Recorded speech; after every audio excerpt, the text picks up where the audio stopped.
My wife almost sabotaged our marriage because of an anxious attachment trigger early in our relationship.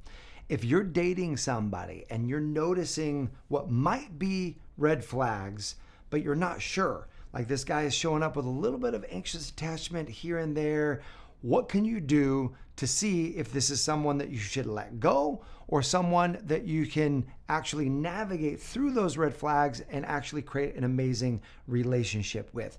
Today, I'm going to show you how to spot these red flags and how to respond so that you are crystal clear of whether or not this is someone that you have a possibility of creating something really special with. You may notice some of these behaviors that your first date ends and then your phone lights up and you've got like 8 texts in 10 minutes from this guy. Or he says early on, before you're really ready, he says, I think I'm falling for you. And it's earlier in the process. Or if you don't reply for a little while and you get a few triple texts coming your way, or him saying, am I mad? Did I do something wrong? He's asking for reassurance through his texts. These are all things that can come across as red flags, and they just might be. But how do you know whether or not someone's just having a bumpy moment or someone's actually coming from an unhealthy place? Because that's the challenge. In relationships, someone can be love bombing you and they could be from this place of real insecurity where they're not ready for a deep, meaningful, healthy relationship. Or it might be that they're having a bad moment, because none of us are perfect in relationships. And there are times when we get really nervous, or times when we give into the fear, or there might be an old trigger that comes up that's not going to dominate our life. But how do you know what these are? And then how do you actually use a technique where you can cut right through the fog and know what it is that you're dealing with? As we dive into this, let's take a look at 2 truths. Number 1 is that some red flags are absolute deal breakers. These are like giant exit here signs. If you see controlling behavior, intimidation, threats, coercion, stalking, repeated boundary violations, or anything that makes you feel unsafe, take that exit and do not proceed in this relationship. You want to get yourself out of there because your safety comes first. And the second is that people have not so great moments at times. Early dating is awkward. It's okay if we send a wobbly text or maybe we overshare at times. Those aren't necessarily red flags. So what we're doing is we're actually looking for a pattern over time of these behaviors, and we're looking for this individual's capacity to adjust. So it's the pattern over time and their capacity to adjust that lets you know whether or not it's something you want to ditch and leave or something that can actually be overcome. So I like to think about it like a traffic light. Like the red light, those are the deal breakers for sure. Get yourself out of there. The yellow lights, these are possibly workable, right? It might be an anxious wobble, but they're open to feedback and they're open to adjusting themselves, and they've got the capacity to meet you where you are. And green lights, of course, are great qualities, great pacing, great connection, and it all feels really good. So know this, your job is not to fix him. Your job is not to date potential. But sometimes we will avoid conversations that actually have the ability to self-correct the connection and the relationship. So our job in the relationship is simply to discern, is this red, yellow, green, and then decide, yeah, I'm going to have this relationship or whatever action that you're going to take. So I'm going to share with you now 6 red flags, or what might be red flags. These are anxious attachment behaviors that you see in relationships. One sign alone is not a guaranteed red flag. We're looking for a pattern over time. So the first red flag, this person's got anxious attachment, is the rapid escalation. It's like date 1 or date 2, and this person's already future pacing, saying, hey, 6 months from now, there's this great concert coming to town, like we should go. And then him like buying tickets. Or him saying, hey, we should do a vacation together, like doing things more intense than you would normally do on dates 3 and 4. Let's do the weekend together, things like that. Or saying things like, wow, I'm feeling like we could be soulmates. Like I'm feeling so connected with you, that kind of love bombing behavior. The reason why it matters is because for the person who has anxious attachment, intensity can be a substitute for intimacy. right? Because they're wanting to latch on. They're wanting to not let this go. And so they will kind of bridge the gap, if you will. They will carry the load with their intense feelings, hoping that anchors the relationship. And really, this is just anxiety trying to lock in safety before you have real intimacy. The second anxious attachment flag that you're looking for is what's called the reassurance on loop. So this is multiple check-ins and asking, hey, are we okay? Or did I do something to upset you? Or are you mad?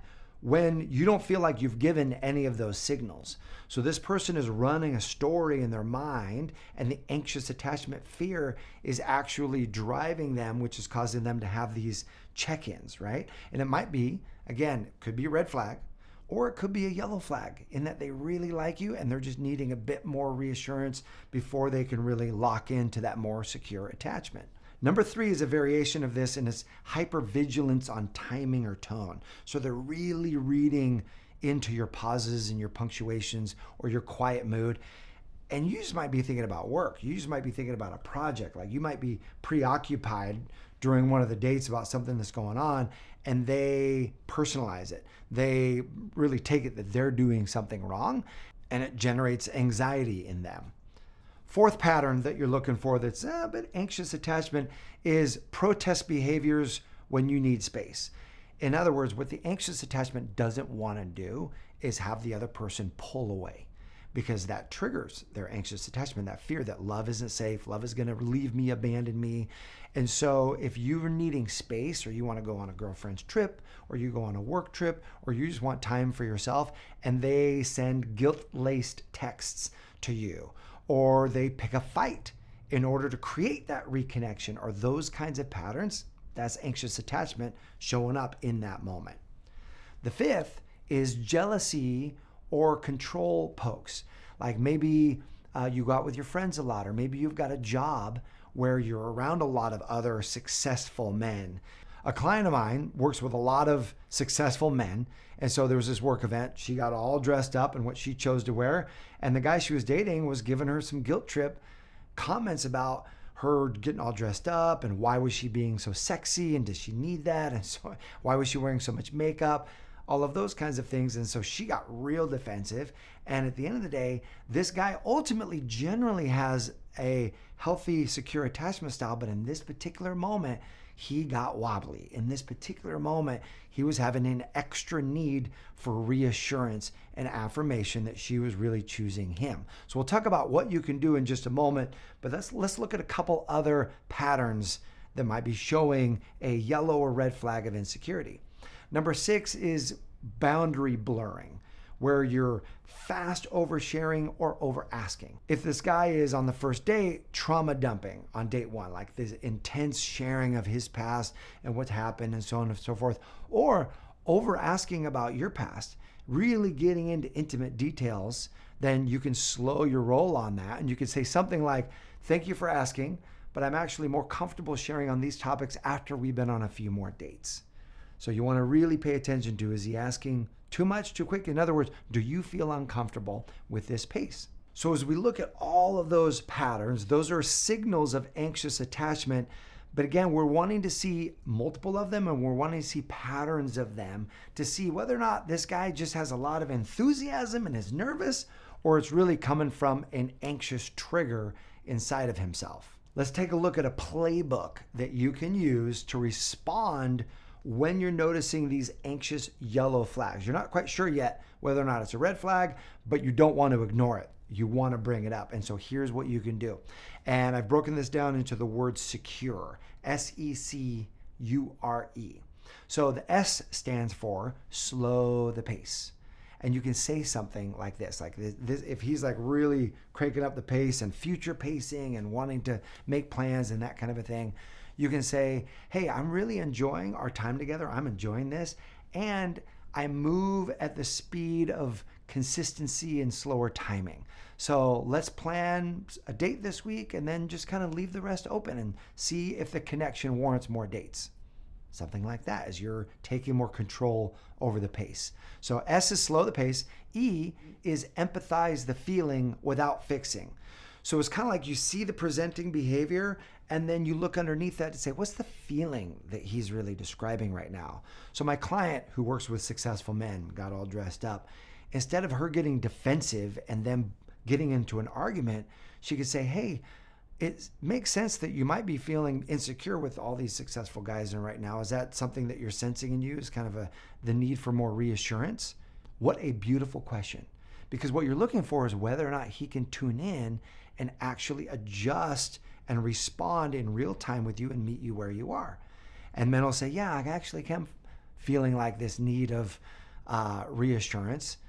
And then she can respond to him and say, hey, I'm with you because I'm super into you, because I love our connection. I'm really enjoying getting to know you. You have nothing to worry about these guys. That can just help him take a deep breath. The C in secure stands for clarify your standard. In other words, you're not trying to make a rule to control him, but you've got a standard for what you are and are not willing to accept and engage in a relationship. So a standard might be like, if he's texting you way too much, you can say, hey, I do daily or every other day check-ins, but these multiple day check-ins, multiple day calls are feeling a lot for me. So I really respond to the guy who's got a bit of a slower pace. Would you do that for me? Great, love that. The U in secure stands for use a clear request. And what that means is you name the behavior and then ask for what it is that you would want in a clear way. So let's say that he's sending you more text than you want throughout the day, or calling you more than you want. And you can say, hey, I'm noticing, you're texting multiple times and calling a couple times a day. What I would love at this stage in our relationship is if we talk to each other once a day or text once a day. If you send me a text and I don't respond, know this, I'm going to respond when I'm free. Would that work for you? And you make the request and then you ground it with his agreement. And then that will help create a new cadence for the two of you. And the R stands for reinforce with a boundary. And a boundary, again, is not control over him. It's not something you're trying to get him to do, but it's something you will or will not tolerate. This is a firm boundary. So let's say he's giving you a hard time for going out with your friends or going out with other guys, not spending time with him. So you can say something like this: hey, I really have a high value on autonomy and independence in relationships as well as connection. And so I want to honor your autonomy and support you in hanging out with your friends. And I'm going to ask for the same thing from you. And if that feels hard for you, it's not something that you can give, I totally understand. Maybe this just isn't a good fit. So it's really a clear boundary of this is required in order to be with me. And the E, and I love this, it stands for evaluate capacity, not chemistry. In other words, does he respond to you in a healthy way? Or does he get defensive and counter-criticize or gaslight you or try to make you wrong, right? Does he make this new agreement, and then does his rhythm match yours? Do you guys have great pacing forward in the relationship? Can he repair after a wobble? If yes, then great. There's a green flag and the two of you are on a better track. If no, then you've got your data. This is red flag. Let the relationship go. So let's give you some text messages right now that you can use in these different moments. So for example, rapid escalation, right? Like he's wanting to plan too much too fast. You can say something like, you're really easy to like, and I'm a build over time kind of woman. So let's just enjoy the next day and then see how we feel. Woo, love that. Or the reassurance loop, like he's needing way more reassurance, is something wrong, that kind of thing. You can say, hey, I'm offline for a few hours. Let's check in tonight if that works. Talk then. And you make a time to talk. Or what can you say for the jealousy poke when he doesn't want you to go out with friends or family or that kind of a thing? You could say something like, I keep friendships and romance separate and really respectful. If jealousy comes up, let's talk it through. Or you can even draw a harder boundary. Like if that's not okay with you, maybe this isn't a good fit. Let's say he's giving you a bit of a harder time for wanting more space. You could say something like, I'm hearing you want more contact with me, and my capacity right now is X. If that fits, awesome. If not, no hard feelings. Letting him know that's your boundary. A great example of this is my client, Lauren, who's dating this guy. He seemed great. They had a lot in common, a lot of common connection, great chemistry, but he was coming on really strong. And she couldn't tell, is this from an unhealthy place, like anxious attachment or something like that? Or Is he just really excited? And so she used this secure method where she sent him the slow text saying, hey, I'm really enjoying our time and I really build connections slower over time. So that would mean a lot to me if that could work for you as well. And he was like, oh, sure. And so he adjusted his pace. And as they began dating, weeks turned into months. They had a beautiful rhythm together. And then after a while, when they both ultimately told each other, I love you, and now they're in this committed relationship, it just turned out that he knew he loved her like within the first couple of days. Like he was just fully into her and he was so excited about it. He was kind of dysregulated around finally meeting his person. And so now she feels like he's her person as well. But having this conversation was key in terms of not blowing up what would be a great thing. And again, here's the key. If you're noticing a lot of these behaviors, you're noticing the combination and it's a pattern, then that is a red flag and something where you absolutely want to walk. So as you look for those patterns and you respond with the secure communication method, you will have the clarity that you want. My question for you is, what kind of red flags have you seen when you're dating somebody where you're like, yeah, this is full-on anxious attachment and not going to be a great relationship? Post those red flags in the comment section below. I'm sure everyone's going to have massive value from checking that out. And here is to you, creating a deeper, richer, amazing relationship than you even imagined. Feel a big hug from me to you. Sending you lots of love. Thanks for watching. I'll see you soon.